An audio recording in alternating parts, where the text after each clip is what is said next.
Okay. Thank you, Lord. Okay. Thank you, Lord. Muli, tayo po ay mabati po ng isang magandang at pinagpalang araw po ng Sabado, June 14. Ano po? June 14, 2025. Okay. Sa pagkakataon po ito ay itutuloy po natin yung hindi po natin natapos na pag-aaral po natin nung nakaraan na Sabado po. Tapos po itutuloy-tuloy po natin doon sa part 2 nitong ating pag-aaral. Ang ating pong binabasa ay yung nakatala po dito sa aklat po ng mga awit. Ano po? Awit, aklat po ng mga awit, 103, pasimula po sa talatang 1 hanggang sa mga sumusunod. Hindi ko po babasahin lahat ito na 22 talata. Ano po, yun lang po i-review po natin yung napag-aralan po natin nung nakaraan at pagkatapos po ay itutuloy po natin ang ating pag-aaral sa oras na ito. Okay, ganito po. Awit, 103, pasimula po sa talatang 1 hanggang sa mga sumusunod. Ito po ay muli babasahin ko sa Tagalog at pagkatapos po ito ay babasahin ko sa wikang Ingles. Ganito po ang nakatala dito po sa wikang Tagalog. Si Yahweh ay papurihan. Purihin mo, kaluluwa ko. Ang pangalan niyang banal, purihin mo sa tuwina. Ikaw aking kaluluwa. Ang Diyos ay papurihan at huwag mong lilimutin yaong kanyang kabutihan. Ang lahat kong kasalanan, siya ang nagpapatawad at anumang aking sakit, ginagamot niyang lahat. Sa bingit ng kamatayan ay iniligtas at pinagpapala ako sa pag-ibig niya at habag. Verse 5, sa sarili ang dulot niya ay kasiyahan habang buhay. Kaya naman, ang lakas ko ay lakas ng kabataan, katulad ng sa agila, ang taglay ko yung kalakasan. Amen. Tapos po, basahin ko po ito sa wikang Ingles para po ito ay mas mapag-unawa po natin. Amen. Okay. Okay. Hi. Verse Psalms 103 verses 1 sa mga susunod po. Okay. Psalms 103. Bless the Lord, O my soul. And all that is within me, bless His holy name. Ang sarap pong pakinggan ng mga gantong laman ng mga talata. Ano po, yung inuutusan yung sarili. Ito po si Haring David ang nagaano ito. Actually, ito po ay awit. Awit po ito. Hindi naman po ako marunong umawit patungkol po dito sa mga ganito. Kaya po ang nito, yung nilalaman na lang po kung ano po yung mensahe. Sabi po dito, bless the Lord, O my soul. Purihin mo. Papurihan mo ang Diyos ang Panginoon, o kaluluwa ko. Opo. And all that is within me, lahat ng nasa sa akin, purihin mo ang banal niyang pangalan.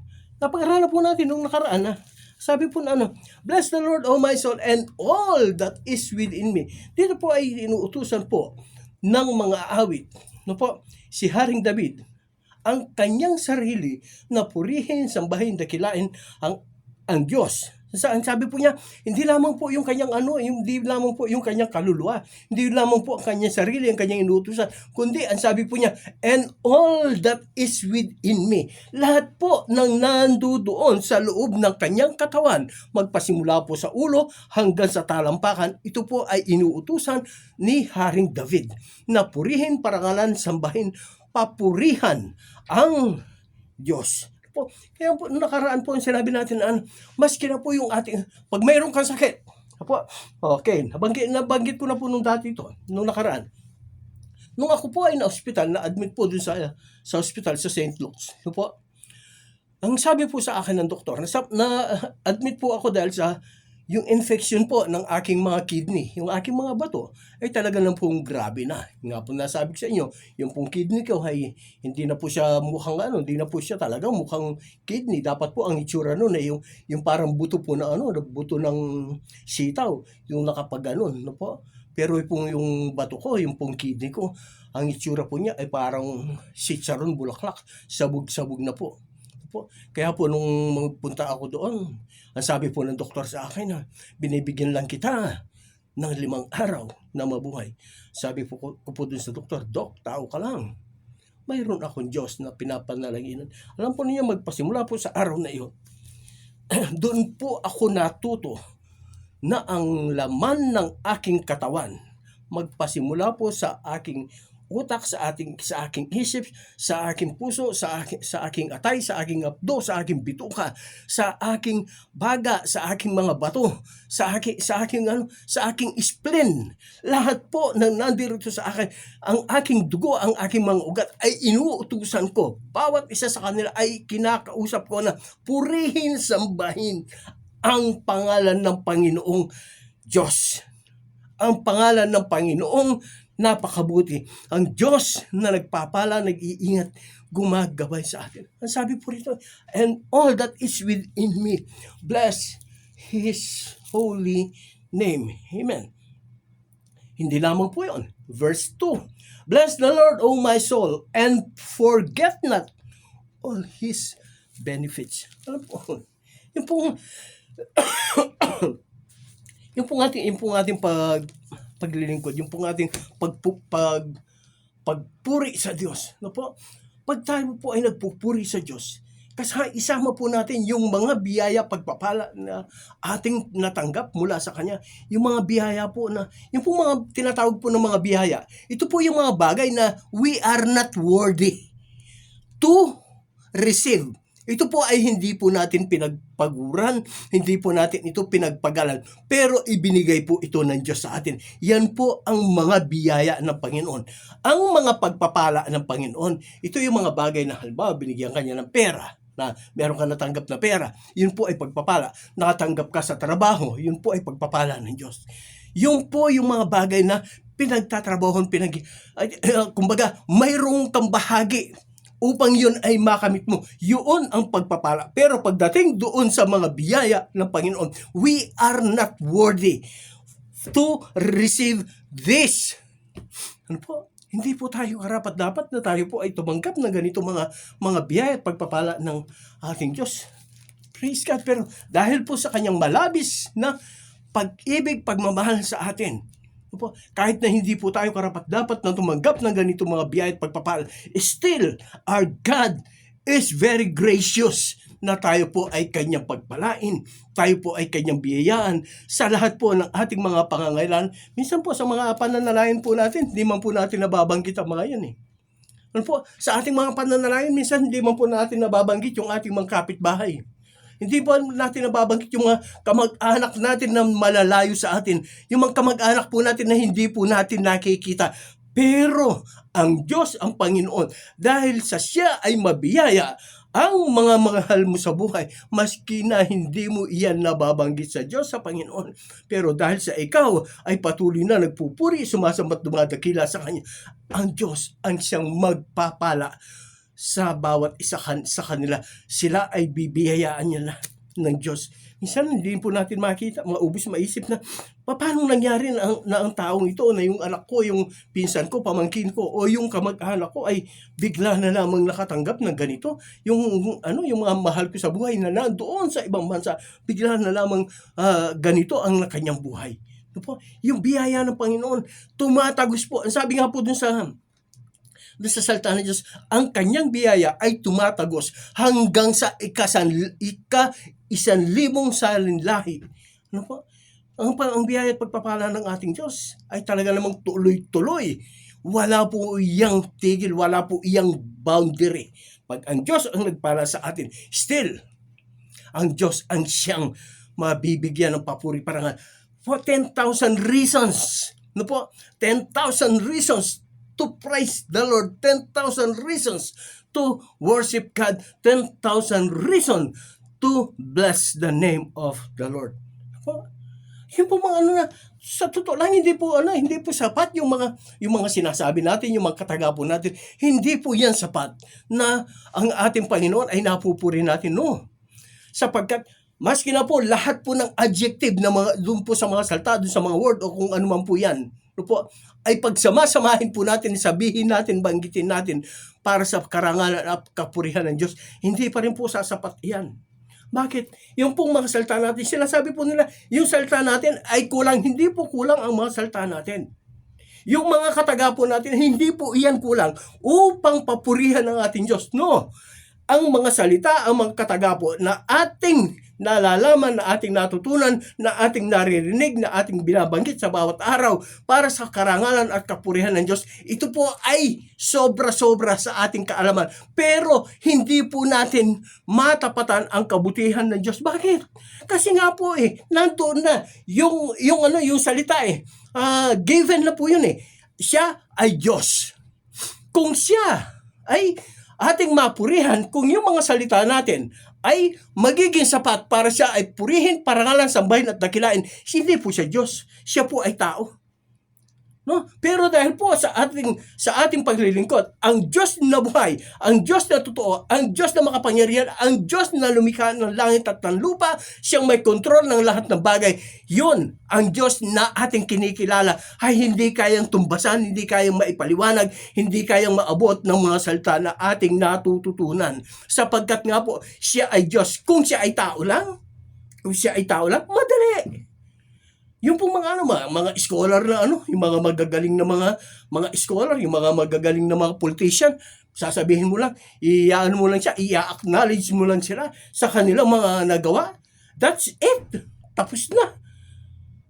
Tapos na. Nandoon na lahat. Pero ang Diyos, maski na po ang sabihin natin, mga kataga, mga salita na ating babanggitin sa Kanya, they are not enough para tumbasan po ang kanyang mga kabutihan sa atin. Kaya po ang sabi po ni Haring David dito po sa verse 2, sabi niya, and forget not all His benefits, ang lahat ng kanyang mga kabutihan sa bawat isa sa atin. Ano po yan? Minsan po, ang dami po nating mga reklamo sa buhay. Init. Kahapon, ang lakas ng ulan, malakas ang ulan. Ba't ganito na naman ang panahon? Umuulan. Tapos bigla, mainit. Ba't ganito na naman ang panahon? Napakainit. Ngayon, napakainit. Ang daming nagrereklamo na mainit. Kahapon umuulan, ang daming nagrereklamo, bakit umuulan? Natutorete na yung panahon. Hindi niya alam, uulan ba siya? Magpapaaraw ba siya? O ano ang mangyayari? Ano po ninyo? na ko lang po. Yung po sinasabi na yung hindi ko alam kung paano po ninyo i-connect ito dito sa ating pinag-aaral. Yung po sinasabi na climate change, yung climate change. Gusto po ninyo malaman yung climate change na Pag yung climate change, magiging totoo lang yan. Magiging totoo lang yan pag dumating na sa impyerno yung tao. Yun ang tinatawag na climate change. Pero habang nandito ka pa, buhay ka pa, wala pang climate change. Natural yan. Natural ang nangyayari dito sa ating kapaligiran, dito sa ating panahon. Mainit, malamig, maulan, tuyot na tuyot, ganyan po ang nangyayari sa atin. Pero yung climate change, wala pa po yan. Yung climate change, pagdating sa impyerno, yun po ang climate change. Yun ang talagang walang-wala. Hindi pwede electric fan doon, walang air condition doon, walang yelo, walang pamaypay. Hindi ka pwedeng magreklamo. Yan ang climate change. Yan ang climate change. Okay, verse 3. Ulitin ko natin yung verse 3. Who forgiveth all thine iniquities. Ito yung yung mga kasalanan, pagkukulang, sa Tagalog po, ang napakababaw niyan na pinapatawad ang lahat ng ating mga kasalanan. Hanggang doon lang. Pero alam po ba ninyo kung ano yung malalim na kahulugan ng salitang iniquities? Yung pong salitang iniquities, yung po yung mga bagay na kahit na mali, ipipilit mo na ito ay tama. Yun po ang iniquities. Yung mga sa Tagalog, yung kasalanan. Alam mo nang mali. Alam mo, ginagawa mo pa. Yun ang kasalanan. Pero yung iniquities, yung iniquities, mali na Ipipilit mo pa rin para maging tama. Yun po. Yayakapin mo yung mali para maging tama. Oh, who forgiveth all thine iniquities. Pinatatawag tayo ng Diyos. Napakabuti ng ating Diyos. 10,000 reasons to praise the Lord. 10,000 reasons to worship God. Yung mga kabutihan niya po yan sa atin, hindi po natin mabibilang yan. Hindi po natin mabibilang yan. Okay, verse 3. Ganun po, yung doktong po yan. Who forgiveth all thy iniquities and who healeth all thy diseases. Okay. Who healeth all thy diseases. Lahat po ng mga karamdaman natin. Physical, emotional, spiritual, ito po ay pinagagaling ng ating Diyos. Hindi po yan, kumbaga, selective. Ang Diyos, pag sinabi niyang pinagagaling ang lahat, ang mga karamdaman mo, lahat po ng karamdaman, kaya yan ay sipon, lagnat, trangkaso, ubo, cancer, diabetes, problema sa dugo, problema sa internal organs, lahat po yan ay pinapagaling ng ating Diyos. Manampalataya ka, manalig ka sa Diyos, idalangin mo sa Diyos, tangkinin mo ang kagalingan at tinitiyak ko sa iyo, kaibigan ko, ang kagalingan ay mapapasa iyo. Who healeth all my diseases. Nga po na sabihin mo sa Panginoon, Lord, kagalingan po ang akin. Alam po ninyo kung anong mali sa atin. Ang mali sa maraming mga Kristiyano, mga mananampalataya, ganito. No? Mananalangin sila sa gabi. May lagnat yan eh. Mananalangin sa gabi. Sabi ng Lord, Panginoon, pagalingin mo po ako. Bukas po ay malakas na ako. Ang ganda ng panalangin niya. Nandoon yung faith, yung pananalig, pananampalataya, at yung pinangahawakan niya, yung katugunan ng Diyos sa kanyang panalangin na siya ay gagaling. Pero kinabukasan, pagkagising niya, may lagnat pa rin. Ano po ang sasabihin niya? Sinasabi ko nga ba, hindi ako pagagalingin. Yun po yung nanalangin ka na ikaw ay pagagalingin ng Diyos. Pero ikaw mismo, sinasaway mo, ikaw mismo, inahadlangan mo ang mabuting gagawin ng Diyos sa iyo, ang kagalingan na ibibigay niya sa iyo, ito ay iyong pinipigilan. Praise God. Pag sinabi mo, Panginoon, kagalingan po para sa akin, yes, Lord God, in Jesus' name. Maski na po anong mangyari, in Jesus' name, kagalingan para sa iyo. Ganun po. Ganun po. Alam po ninyo, hindi po tayo pinapagaling ng panalangin. Alam po niyo kung ano nagpapagaling sa atin. The presence of the Holy Spirit will heal our diseases. Hindi pa yun. Ang ganda ng ang ganda ng mga salita mo, ang ganda ng mga doktong-doktong ng mga kataga mo na habang ikaw ay nananalangin talaga namang makabangbag damdamin. Pero yung pananampalataya sa puso mo na ikaw ay tutugunin doon sa iyong panalangin, hindi yan kikita sa iyo, hindi yan madadama sa iyo. Kaya pagdating kinabukasan, ganun pa rin kasi sabi ko na nga ba, hindi ako gagaling. Ikaw mismo ay sinaway mo. Kumbaga, pinigilan mo, kinontra mo yung panalangin. Verse 4, okay. Who will redeemeth thy life from destruction? Ito ang po dyan. 10,000 reasons to praise the Lord, 10,000 reasons to worship God, 10,000 reasons to bless His holy name. Ang sabi po rito sa verse 4, who redeemeth thy life from destruction? Tinubos po tayo ng ating Diyos, tinubos po tayo ng ating Panginoon sa ating mga kasalanan. Ano po ang kabayaran ng kasalanan na sinasabi po sa Biblia? Ano po? Dito po sa aklat po ng Roma, sabi, for the wages of sin is death. Ang kabayaran ng kasalanan ay kamatayan. Ito po, ano po? Who redeemeth thy life from destruction?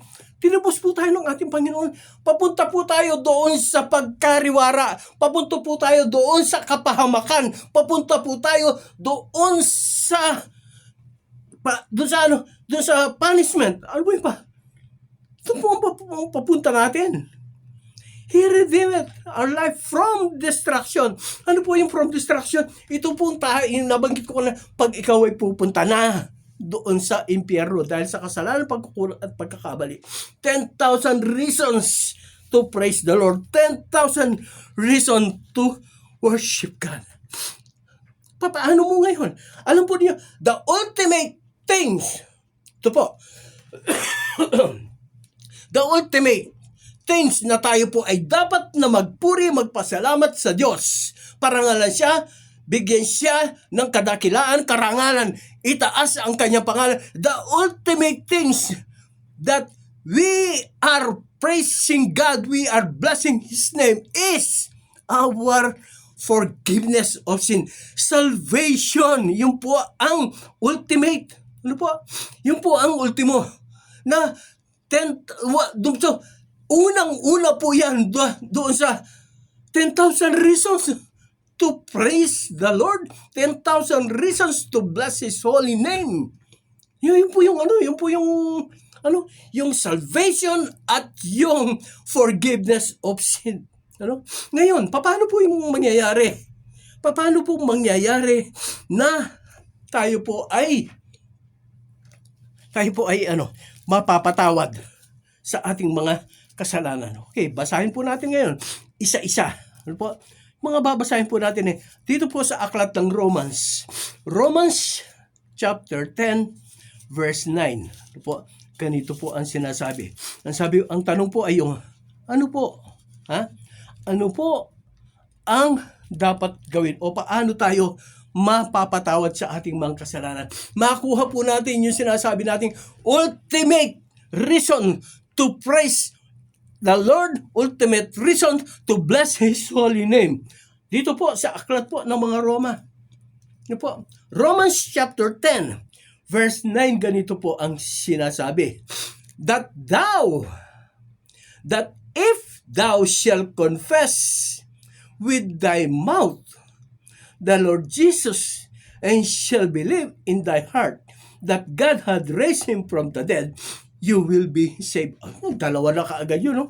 Dito po sa dalawa po kaagad yung binanggit dito. Dito po sa Tagalog para maabot po, makuha po ng iba nating mga kababayan. Po, Romans chapter 10 verse 9, ganito.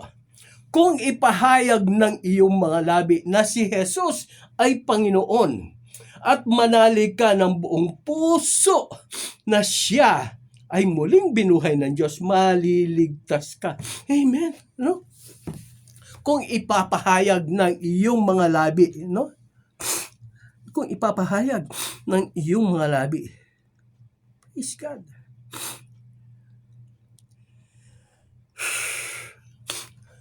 Na ang ating Panginoong Hesukristo, siya, yung mga ganito mga salita, yung mga ganito bang katagaan, pag dito na, medyo po ng damdamin na, kung ipahayag ng iyong mga labi na si Jesus ay Panginoon at mananalig ka. Ano po sinasabi rito?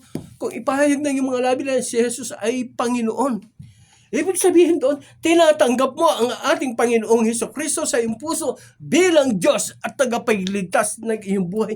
Ang sabi po doon, ikaw ay maliligtas. Manalig ka na ang Panginoong Hesukristo, ikaw ay maliligtas. Dalawa kaagad Una, pinatawad na yung kasalanan mo. Pangalawa, kaligtasan kaagad. Kadoktong yan. Ano po? Kadoktong. Ano po? Yun.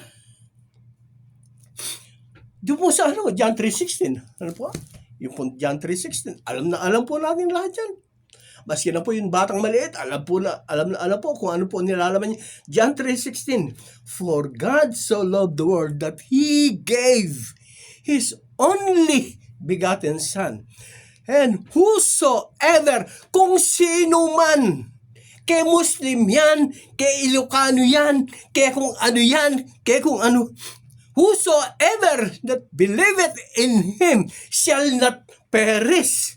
Kung sino man, hindi po yan mayroong yung mayaman, yung mahirap, no? Pag ikaw ay mayaman, kaya ikaw ay maliligtas, no? Pagdating po dito sa ating Panginoong Jesucristo, ang sabi po, kung sino man, whosoever, that believeth in Him. Kung sino man ang manalig sa Kanya, siya ay maliligtas. Ito po, 10,000 reasons to praise the Lord, 10,000 reasons to bless His holy name.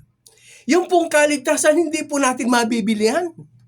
Ano po? Maski na po, gaano karami ang pera mo. Ano? Maski na po, ikaw si anak ka pa ni Elon Musk. Ano po? Hindi mo mabibili ang kaligtasan mo. Ibigay mo man lahat ng pera mo. Hindi yan mabibili.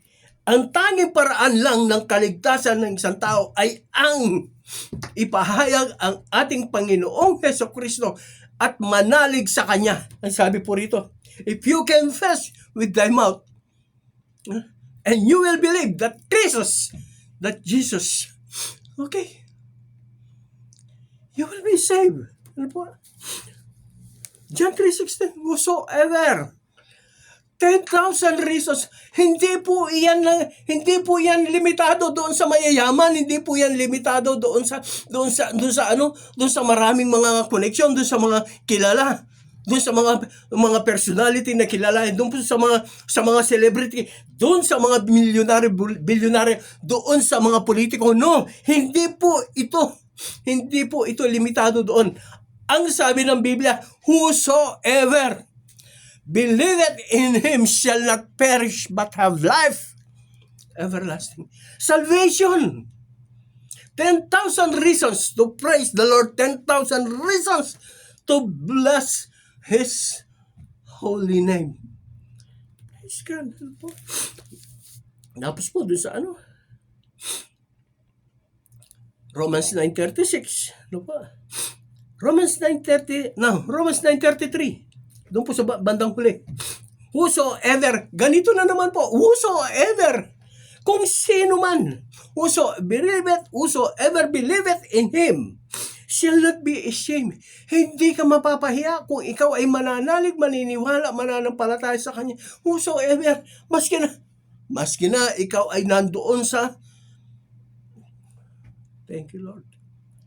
Alam po ninyo yung mga kabutihan ng Diyos.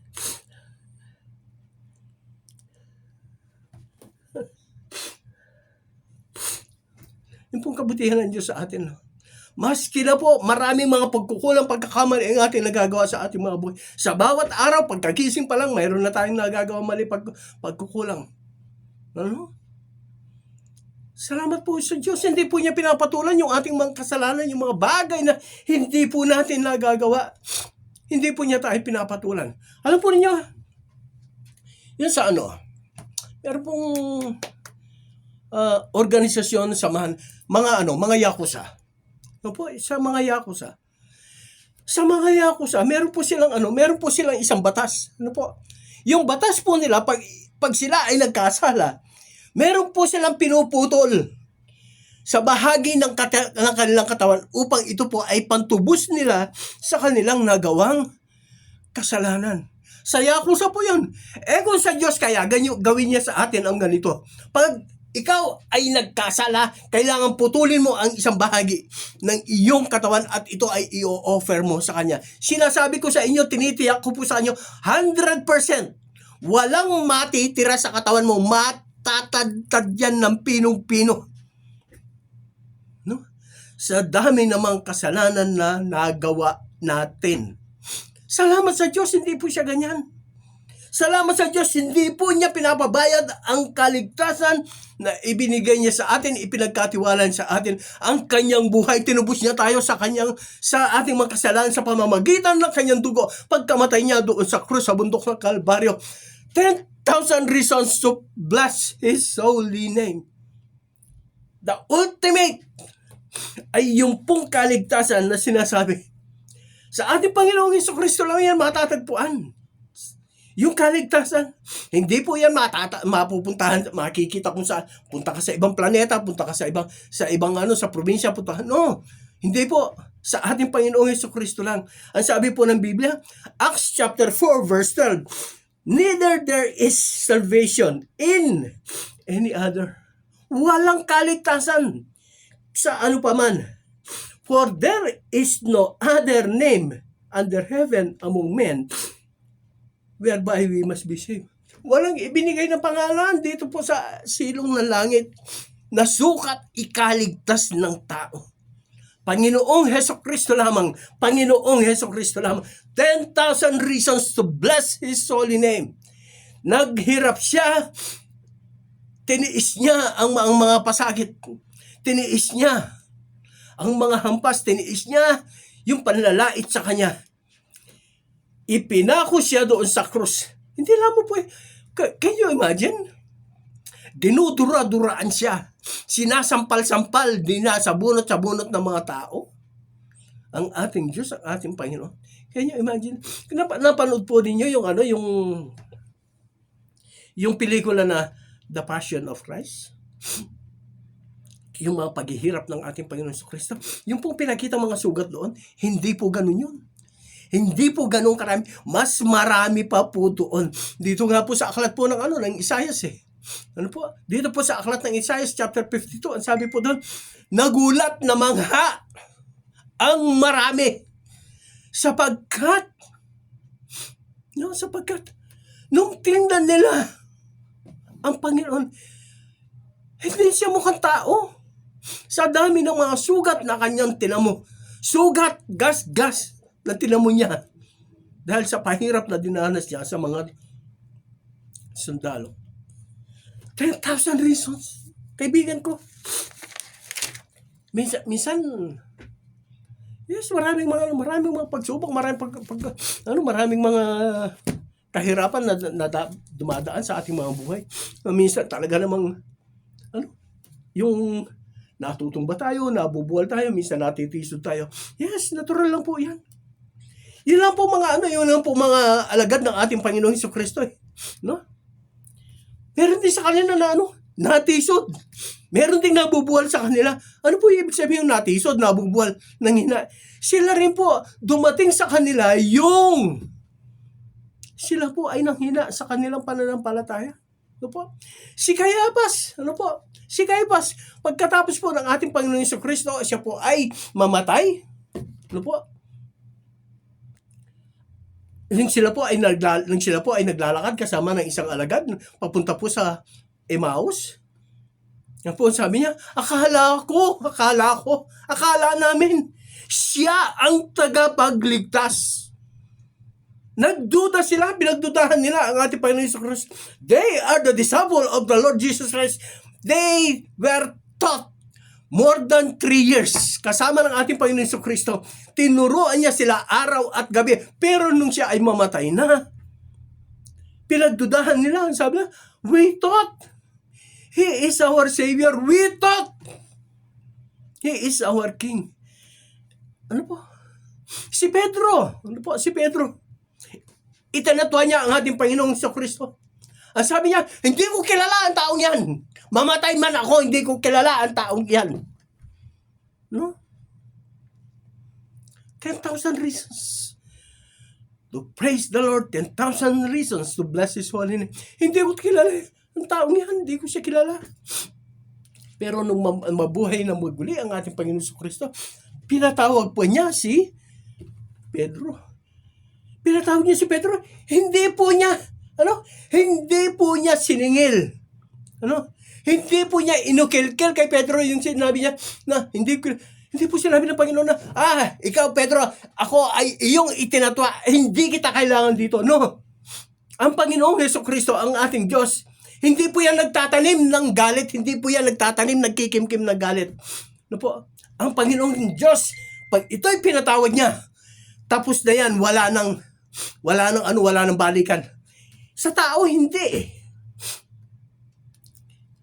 10 taon, 20 taon, 30 taon nang nailibing yung kasalanan na nagawa ng isang tao. 10 taon, 20 taon, 30 taon nang nakalimutan yung kasalanan na nagawa ng isang tao. Pero nung mag-away, nagkaroon ng problema, magkaroon po ng diskusyon, hinukay, binabalik, binubuhay pa yung patay na sa loob ng 30 taon. Ngayon ang tao But our God is not like that. Pag ang Diyos nagpatawad siya ng ating kasalanan, Finish na. Period. Wala na. Burado na yan. Ang sabi nga po dito sa kung gaano kalayo ang silangan doon sa kanluran, kung gaano kataas ang langit at ang lupa, ganyan kalayo ang mga doon tinapon ng ating Panginoong Diyos ang ating mga kasalanan. Nilimot na niya. In short, nilimot na niya. Yung tao, hindi eh. Ang sabi ng tao, patatawarin kita, pero hindi ko makakalimutan ang ginawa mo. Kaya nga pong merong mga tao na ang sabi nga po nila, dadalhin ko sa hukay ang iyong kasalanan. Yes. Meron po yan sa Biblia. Opo. Meron po yan sa Biblia. Yung dadalhin ko sa hukay ang mga kasalanan mo. John chapter 20 verse 23. Baka po akala ninyo wala sa Biblia. Nasa Biblia po yan. Ang sabi po ng John chapter 20 verse 23. Ulitin ko po.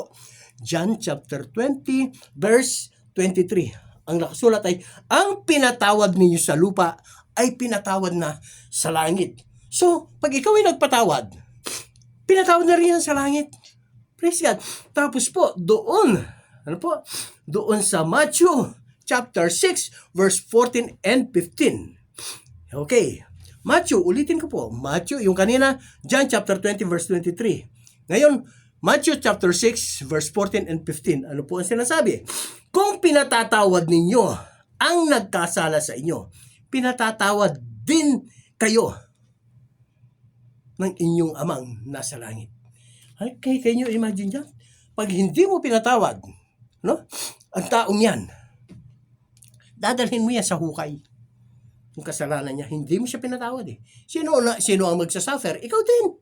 Pagdating mo sa impyerno, doon sa mayroong climate change, pagdating mo doon sa impyerno na kung saan mayroong climate change, doon mo maaalala bakit napunta ka sa impyerno. Dahil inukilkil mo yung kasalanan, yung namatay na ibaon na 20 years ago.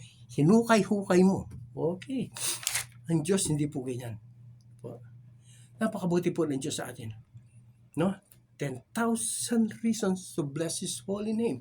10,000 reasons to worship Him. 10,000 reasons to praise God. Amen. Amen. Tayo po ay manalangin.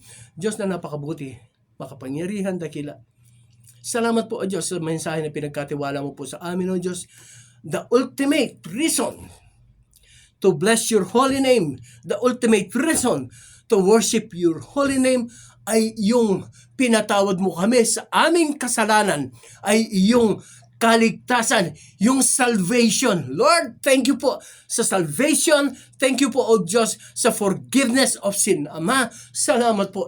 Napakabuti mo po sa amin. Hindi po kami karapat-dapat sa iyong mga kabutihan. Subalit, O Diyos, dahil po sa malabis na pag-ibig mo sa amin, ito po ay iyong ginawa. Salamat po. Ama, tinataas ko po sa dakilang pangalan. Ama, ang patuloy po, ang mga kapatid po, mga kaibigan, kakilala, na patuloy po na sumusubaybay sa ministeryong ito ng paghahayag po ng iyong banal na salita. Diyos, ikaw po ang magpala sa bawat sa kanila. Kung nasaan man po sila, O Diyos Ama, hindi man po sila nandito sa Pilipinas, sa ibang bansa, O God, Lord, lalo na po dito po sa Asian countries, China, Japan, Taiwan, Thailand, Burma, Vietnam, Lord, Bangkok. Diyos, doon po sa mga European countries, O God, Lord, Germany, doon po sa the Netherlands, O God, doon po, Panginoon, sa Switzerland, Lord, doon po sa Paris, Lord, sa Australia.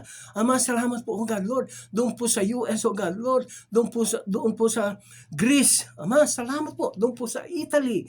Ama, Panginoon, napakarami po na naaabot po ng ministeryo nito ng paghahayag po ng iyong banal na salita. Diyos, mga kapatid ko po, mga kaibigan, magkakilala doon po sa Middle East, sa Saudi Arabia, sa Qatar.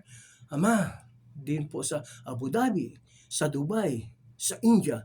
Ama, pagpalain mo po ang mga ito, O God, Lord. Sa loob po ng 43 bansa na naabot po ng ministeryo ito, pagpalain mo po ang mga anak mo na patuloy po nakikinig sa ministeryo ito. Diyos, isulat mo po ang kalamang pangalan sa aklat po ng buhay sa kalahing ito.